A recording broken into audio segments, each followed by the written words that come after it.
Baby ನಾಳೆ ನಮ್ದೇನಾದ್ರೂ breakup ಆದ್ರೆ ನೀನ್ ಮತ್ತೆ ನೀನ್ ಮತ್ತೆ ನೀನ್ ಎಕ್ಸ್ ಜೊತೆ ಪ್ಯಾಚಪ್ ಆಗ್ತೀಯಾ?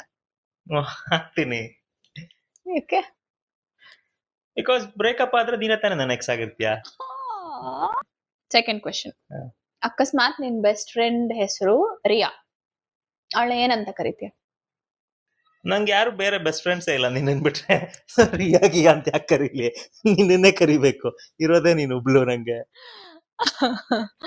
ನಿನ್ಗೆ ನನ್ ಲೈಫಲ್ಲಿ ಸಿಕ್ಕಿರ್ಲೇಬಾರ್ದಾಗಿತ್ತ, ಇಲ್ಲ ನಿನ್ಗೆ ರೈಟ್ ನಾವು ನನ್ ಜೊತೆ ಬ್ರೇಕಪ್ ಆಗ್ಬೇಕಾ? Choose one. ಬ್ರೇಕಪ್ ಮಾಡ್ಕೋತೀವಿ. ಬಿಕಾಸ್ ಸಿಗ್ದೇನೆ ಇದ್ದಿದ್ರೆ ನೀನ್ ಇರ್ತಾನೆ ಇರ್ಲಿಲ್ಲ ಲೈಫಲ್ಲಿ. ಇವಾಗ ಬ್ರೇಕಪ್ ಮಾಡ್ಕೊಂಡ್ರು ನಾನು ಮತ್ತೆ ಬಂದ್ ನಿಂಗೆ ಪ್ರಪೋಸ್ ಮಾಡಿ ಮತ್ತೆ ನಿನ್ ಜೊತೆ ಇರ್ಬೋದು. ಆಪ್ಷನ್ ಇದೆ.